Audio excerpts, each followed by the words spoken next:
It's a bad storm. Get inside. They said it rained for 7 days, but that was a lie. It rained for 40 days and 40 nights, without stopping, without warning, without mercy. The sky turned black. The rivers swallowed their banks. The trees bent under the weight of endless water. Even the strongest roofs in the village of Ajegunle began to leak. People prayed, they sang, they sacrificed, but the rain did not stop. And so began the story of when the rain refused to stop.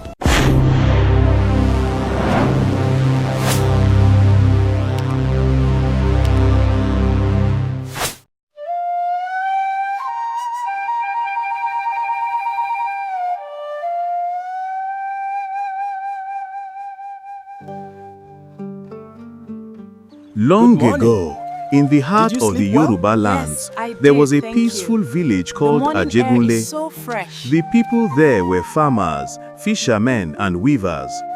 They lived close to the forest and a river which flowed like a silver snake through their lands. The people of Ajegunle were known for their kindness. They shared food during harvest, sang songs during festivals, and helped each other build homes. Life was simple and sweet until the day the sky forgot how to smile. It started one morning in the month of Oshu Kefa, the 6th moon. The clouds gathered quickly, like warriors preparing for battle. A cold wind blew across the farms, bending the tall yam leaves. Then came the first drops of rain, soft at first, gentle as a mother's touch. "Ah, good rain," said Mama Fadeke, an old woman who sold roasted maize by the road. "Our crops will grow well this season." But by the next day, the rain grew stronger. It beat the ground like angry drummers. The thunder roared like 1,000 drums. The sky became dark even in the middle of the day. Then it didn't stop. By the 4th day, the streets turned into rivers. Goats climbed onto rooftops. Chickens floated helplessly away.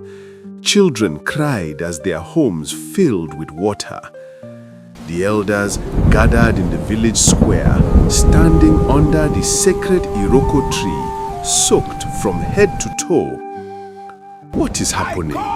cried Baba Rogundade, the oldest man in the village. "Has the sky gone mad?" "Maybe we have offended the gods," someone whispered. "Yes," said another. "We forgot to make offerings to the rain spirit this year.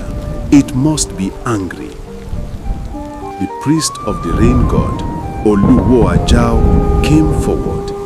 His white robe clung to his body, dripping wet. In his hands, he held a carved calabash covered with snail shells and cowries.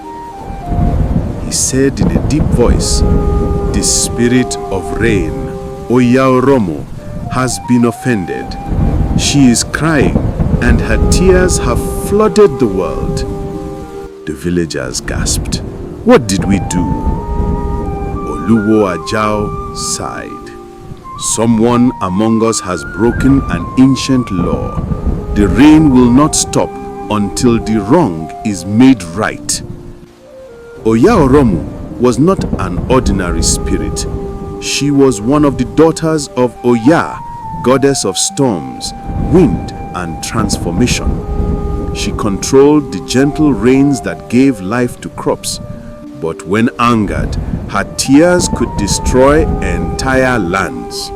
Long ago, the ancestors of our Ajegunle promised to honor her every year with a festival, Iroyin Ojo, the festival of rain. During the celebration, the people danced, poured palm wine on the ground, and sang songs to please Oya-Oromu. But in the last season, the new head of the village, Chief Adetona, had refused to hold the festival. "What is the use of wasting food and wine for spirits we cannot see?" he had said proudly. "We need every grain to feed our people, not to feed the wind. So, the festival was cancelled for the first time in 200 years. Now, the spirit of Oya-Oromu wept, and her tears drowned the land. For days, the people prayed to the gods. They offered goats, kola nuts, palm oil, but the rain kept falling. The sky rumbled with thunder, as if laughing at their efforts. Chief Adetona grew restless. His palace was half flooded, and his wives were complaining bitterly. He sent messengers to neighboring villages, begging their priests for help, but no one knew what to do. Then, one night, as thunder rolled and lightning flashed, Adejare, a young hunter, had a dream. In his dream, he saw a woman made of mist standing in the middle of the storm. Her eyes were like pools of water, her voice soft like falling rain. I am the change. She said, "Tell your people the truth. Tell them what was taken from me." Adejare knelt in the dream. "Great Spirit, what did we take?" The woman pointed to the sky. "My sacred mirror, the mirror that reflects the face of the rain. Your chief stole it from my shrine." Then she vanished. Adejare woke up, his heart pounding. He ran straight to Chief Adetona's house, even though it was midnight. "Chief!" Adejare shouted as he entered the flooded courtyard. "Chief, wake up!" The guards tried to stop him, but the chief's wife recognized him. She said, "Let him speak." Adejare bowed. "Forgive me, my chief, but I had a dream from the rain spirit herself. She said you took her sacred mirror." Chief Adetona's face turned pale. "Who told you that?" "No one, my lord. She appeared to me." The chief looked away.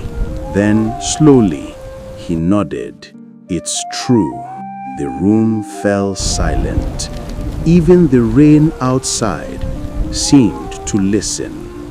He continued, "When I became chief, I went to the old shrine of Oya-Oromu. There was a mirror on the altar covered in dust.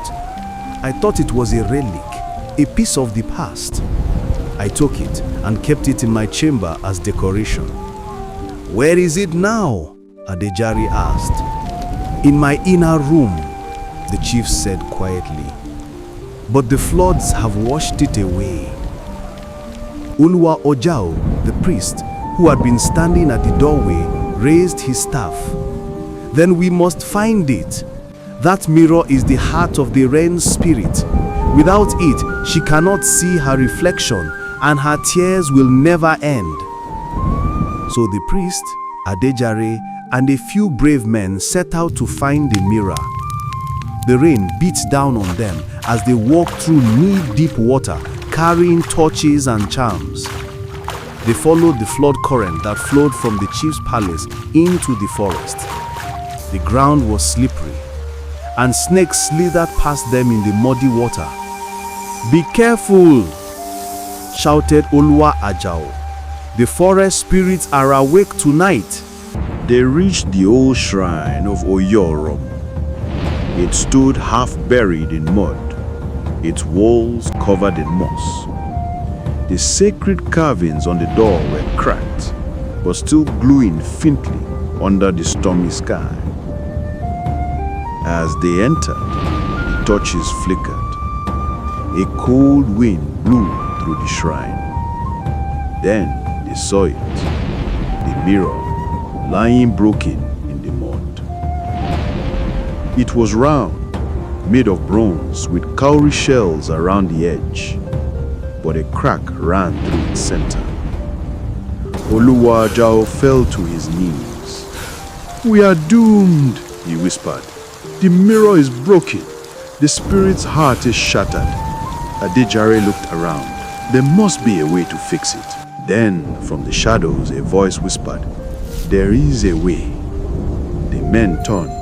A figure stepped out of the darkness. A woman clothed in mist and rain. Her hair floated like clouds and her eyes glowed like lightning.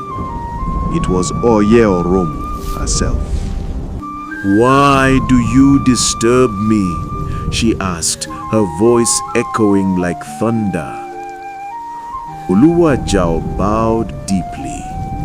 "Great Spirit, forgive us. Our chief took your mirror and it broke. The rain will not stop. We beg you, show us mercy." Oya-Oromu's eyes filled with tears. "You humans always take what is not yours. You forget the old ways. You forget respect." Adejare stepped forward. "Please, Great One, tell us what we must do to make things right." The spirit looked at him. "You are brave, hunter. You spoke truth when others hid lies. There is only one way. The mirror must be mended with something pure." "What is pure enough to mend it?" Adejare asked. She pointed to his chest. "A heart that has never lied." Adejare froze. The priest turned to him, eyes wide. "She means your heart, my son." Adejare nodded slowly. "If that is what it takes, then so be it." He took a deep breath and knelt before the mirror. "Oya-Oromu, take my heart and end the storm." The spirit raised her hands. Lightning flashed across the sky. A bright light surrounded Adejare. He closed his eyes, and when the light faded, he was gone. In his place, the mirror was whole again, shining like the sun. Oya-Oromu lifted the mirror and looked into it. Her reflection appeared, calm, beautiful, and peaceful. She smiled for the first time in 40 days. "My tears are ended," she said softly. Then she lifted her hands towards the heavens. The clouds began to break apart. The thunder faded into silence. The rain slowed, then stopped. The villagers looked up in wonder. For the first time in many weeks, they saw the sun, bright and golden, shining through the mist. The rivers began to calm. The flood waters slowly went down. Birds returned to their nests. Children ran outside, laughing and dancing in the sunshine. But Adejare was gone. The people of Ajegunle built the shrine for Adejare beside the river. They called it Ojubo Okorin Olooto, the shrine of the man who spoke the truth. Every year, they held the festival of rain again, just as their ancestors had done. They poured palm wine on the earth, sang songs of gratitude, and told the story of the brave hunter who gave his heart to save them. And when the first rain of the year fell, the elders would say, "Do you feel it? Those are not just raindrops.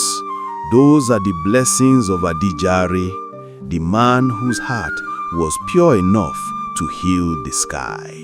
Moral of the story. The story of when the rain refused to stop teaches us that respect for tradition and truth is the key to peace. When we forget where we come from, when we ignore the wisdom of our ancestors, the balance of the world is broken. But honesty, courage, and respect can restore harmony, just as Adejare did. What did you learn from Adejare's sacrifice?